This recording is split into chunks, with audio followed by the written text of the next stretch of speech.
हमारी नर्मदा परिक्रमा का 14वां दिन था। 13 मार्च गुरुवार। लखनगिरी बाबा के आश्रम पे हम 12 मार्च की रात्रि रुके थे और 13 मार्च को सवेरे हम लगभग 6:30 बजे आगे के पड़ाव खेरवानी की तरफ निकलते हैं। और बहुत ही खड़ी चढ़ाई, लखनगिरी आश्रम गोंगसा से बहुत खड़ी चढ़ाई। ये देखो, माताओं को देखिए, सब 60 प्लस है, कोई 65 है, लेकिन इतना साहस इन्होंने किया पूछिए मत। अद्भुत अद्भुत। और हम लोग लगातार धीरे धीरे आगे बढ़ते रहे, मार्ग के सौंदर्य को निहारते हुए, प्रकृति के सौंदर्य को निहारते हुए। रास्ता कहीं चढ़ाई कहीं उतराई। ये जो लखनगिरी बाबा के यहाँ से जो खेरवानी का रास्ता है, पूछिए मत, बहुत ही वो। और अब आज थी मित्रों होली। ये होली का दिन था और आदिवासियों की होली बहुत प्रसिद्ध है। तो मेरा ये प्लानिंग था कि आज मैं कहीं अच्छी जगह पे रुकूं और जो होली जलती है इनकी, और उसके होली के बाद उसके चारों तरफ जो नृत्य करते हैं, इनके बड़े बड़े ढोल होते हैं, नगाड़े होते हैं, उससे तो वहाँ कहीं रुकूं। तो लगभग आधे घंटे पौन घंटे चलने के बाद हमारा सूर्योदय हो जाता है। और बहुत खड़ी चढ़ाई चढ़ने के बाद हम पहुँचते हैं यहाँ पे लगभग टॉप पे। और वजन में सबकी हालत ख़राब हो रही थी, तो माताओं ने धीरे धीरे अपने, कोई चद्दर फेंकने लगा, कोई अपना कुछ, ये सब सामान कम करने लगे, क्योंकि बहुत खड़ी चढ़ाई चढ़ी। और ये सेमल का पेड़ देखिए, ऐसे लाल लाल फूल। फिर अब हमारा नर्मदा जी के एकमात्र और थोड़े दर्शन किए और आगे की तरफ उतराई थी। यहाँ से थोड़ी उतराई के बाद फिर से चढ़ाई, फिर उतराई, ऐसा ही रहा। और ये फिर खड़ी चढ़ाई आ गई यहाँ पे। थोड़े से हम उतरे, उसके बाद फिर से खड़ी चढ़ाई। और फिर सबको मैंने कहा, मैं थोड़ा आगे जाके जगह देखी बढ़िया, मैंने कहा बैठेंगे यहाँ पे। तो फिर ये लोग बोले नहीं, अभी आगे चलेंगे और आगे चलेंगे। मैं आज कहीं रुकने के मूड में था जहाँ होली वोली का आनंद ले सकें, लेकिन ये लोग बहुत ही आज आगे तक जाने के मूड में थे, इसलिए बैठने को तैयार नहीं थे। और रात की जो लखनगिरी बाबा के यहाँ की दाल बाटी थी, अद्भुत, उसकी ऊर्जा सबके अंदर थी। और लखनगिरी जी के आश्रम से हम आगे बढ़ते हैं धीरे धीरे। फिर ये जगह मेरे को दिखी, तो मैंने कहा आइए देवियों देवताओं, आपके लिए यहाँ पे बैठते। थोड़ी देर वहाँ बैठने के बाद फिर चढ़ाई शुरू हो गई। और लास्ट वाली तो चूंकि दिन चढ़ने लगा था और बड़ी गर्मी थी, दिन तो क्या 8:30 ही बज रहा था, कोई ज़्यादा टाइम नहीं हुआ था।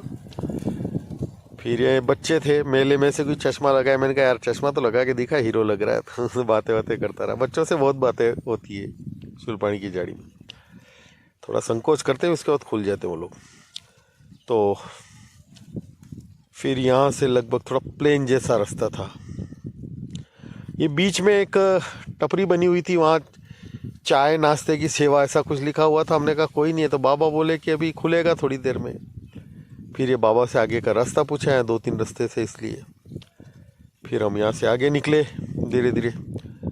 और ये लास्ट में हम खेरवानी गांव में हमारा प्रवेश हो गया एक प्रकार से। खेरवानी लगभग 7-8 किलोमीटर ही समझिए हम चलने के बाद खेरवानी में हम लगभग पहुंच गए। यहाँ पे कन्याएं मिली, कुछ तो चॉकलेटें ख़त्म हो गई, तो उनको कुछ कैश दक्षिणा दी मैंने। और ये छोटी छोटी बच्चियाँ और बच्चे आ रहे हैं इधर से।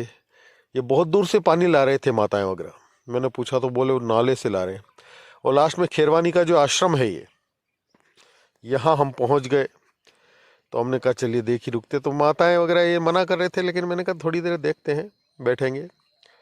तो ये आश्रम का यहीं पे ऐसा बैनर लगा हुआ था, ऊपर गए हम। तो बहुत ही अच्छी, ये तुकाराम पटेल ये यहाँ पे व्यवस्था संभालते हैं। उन्हीं का घर है, उन्हीं का परिवार, बहनें, माता पिता सब। और ये शेड किसी अहमदाबाद के व्यक्ति ने बनवा रखा है, गुजरात के। यहाँ परिक्रमावासियों के लिए अंदर अच्छे वो गद्दे वगैरह सब। फिर हमारे को आवाज आई खाना खा लो, तो दाल और चावल बढ़िया थे, सब व्यवस्थित। और ये इनका देखो जनजीवन कितने उस स्थिति में जी रहे हैं, लेकिन दिल बहुत बड़ा इन लोगों का। एक चीज़ मैंने देखी, दिल बहुत बड़ा। मैंने सब इनके घर वगैरह ये अंदर कैसे क्या सबका वो लिया। फिर बाहर थोड़ी देर बैठने की इच्छा हुई। फिर मैंने डिसाइड कर लिया कि आज रात्रि यहीं विश्राम करेंगे। तो हमारे साथी लोग चले गए, जो थे वो माताएं और वो जो दो तीन बुजुर्ग थे वो भी चले गए। तो फिर मैंने यहाँ पे आसन लगा लिया अपना, और ये बहुत अच्छे। और ये देखिए यहाँ पे एक प्रकार से कैंपिंग जैसा माहौल था। जो परिक्रमावासी रुके थे बड़ी क्वालिटी वाले थे, अच्छे साधक थे। और जबलपुर के एक भैया और एक कन्या भी थी, खुशी करके। तो अच्छे क्वालिटी वाले लोग लगे, तो मैंने कहा चलो यहीं पे। और जिस घर पे रुके थे आश्रम पे, ये सब लोग। और फिर हमने चाय आ गई, सब यहाँ कुर्सियाँ लगा के और गद्दे बचा के बैठे थे। अंदर थोड़ा गर्म लगता तो बाहर ही बैठे थे। ब्लैक टी आ गई, हमने चाय को एंजॉय किया। और इतने में और भी परिक्रमावासी आए। परिक्रमावासी आते रहते हैं और रुकते हैं। व्यवस्था बहुत अच्छी, चाहे 10-20 कितने भी आ जाए, तो बाहर से सहयोग होता है। बाकी ये जो आदिवासी परिवार है, अद्भुत, क्या बताऊं मैं, क्या बिल्कुल मतलब घुल मिल जाते हैं। वो सब लोग थे परिवार के, हम के कुछ ही घंटों में बिल्कुल पारिवारिक जैसे हो गए। और आज की रात भी यहीं मनानी थी हमको। और उस रात में वो बोले 11:30 बजे चलेंगे, फिर होली जलेगी, यहीं से देख लेना। उसके बाद फिर चलेंगे हम 12 बजे, फिर वहाँ पे रात भर नाचेंगे। हमने कहा ठीक है। तो मैं यहाँ रुक गया था। और देखो इनकी बकरियां और गायें चर के आ गई। गायें बहुत सीधी सादी हैं, किसी को, छोटे बच्चे को भी नहीं मारती, बिल्कुल एकदम। और ये सब देखिए, सब मस्ती में आराम से अपने अपने काम में लगे हुए हैं। और हल्के हल्के टावर आ रहे थे। मैंने जियो की सिम काश पहले ले ली होती, तो यहाँ से मैं लाइव करता। और क्या मस्ती का माहौल था होली का। और फिर हमारी शर्त लगी, वो दूर एक पहाड़ी थी छोटी, तो मैंने कहा मैं 10 मिनट में उस पहाड़ी पे चढ़ सकता हूँ यहाँ से दौड़।